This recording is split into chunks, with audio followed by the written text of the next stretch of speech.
My daughter. Oh, your daughter. My daughter. So cute, girls. What she is depicting there?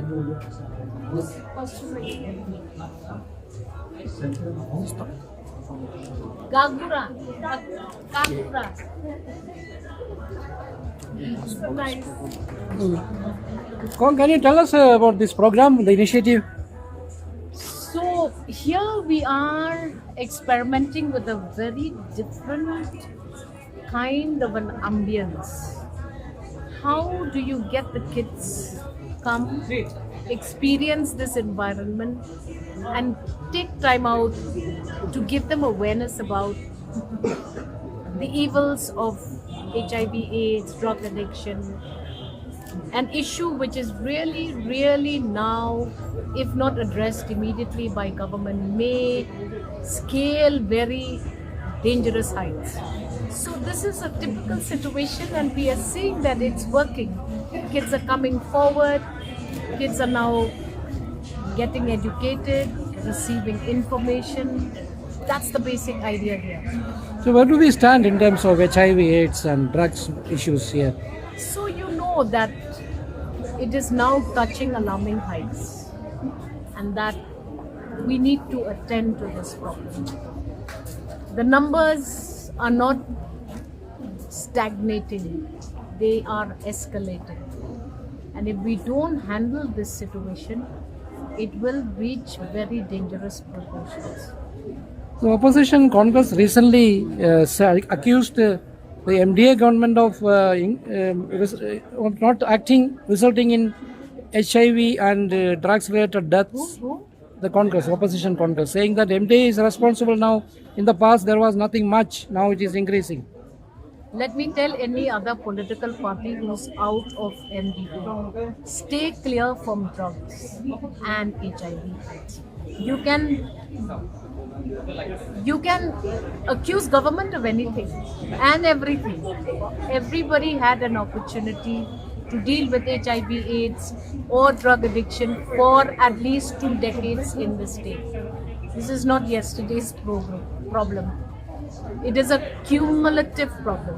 Every political party stop raising these kinds of questions. In fact, come forward and tell me what is the Congress going to do to help us combat with HIV/AIDS.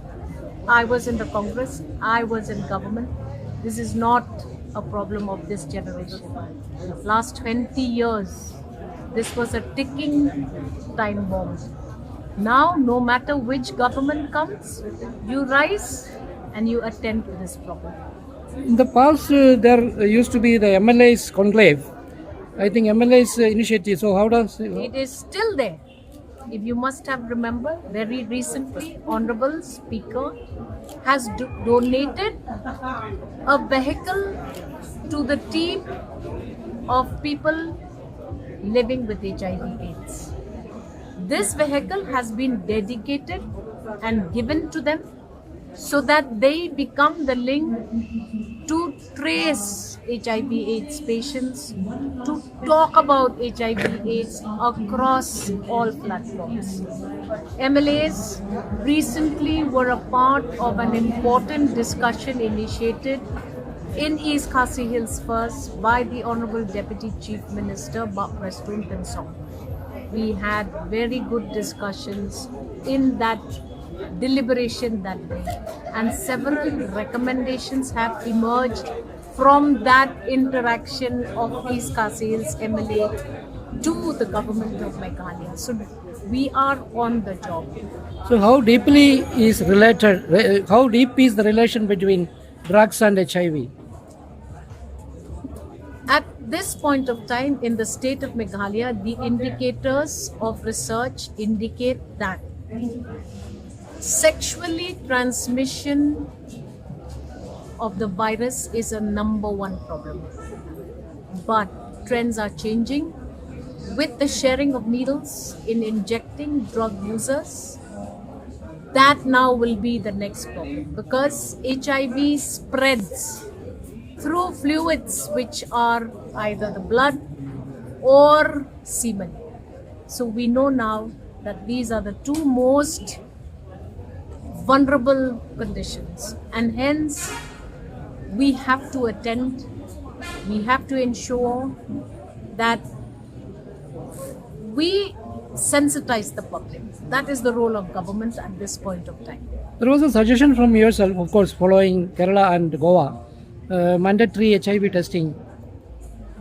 We have seen that certain states in the country have experimented with certain policies.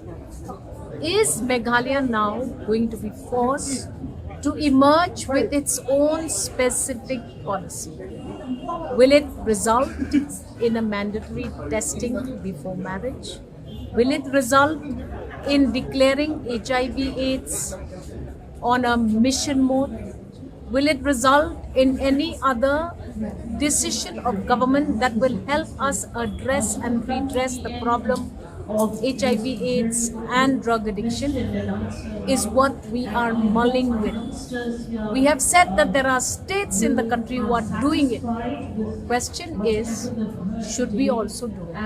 And we are in the middle of dialogues and discussions, and that is what this is about. So beyond the health issue, it is a social issue also. The HIV, AIDS, drugs, affecting the society. So you've just heard some of the kids asking some very genuine questions.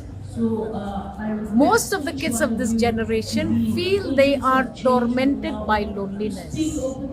Loneliness is not a governmental situation alone. It is families, it is support systems, it is institutions. Everybody needs to come on the same platform to address this very, very serious problem, which is what MDA2 is doing.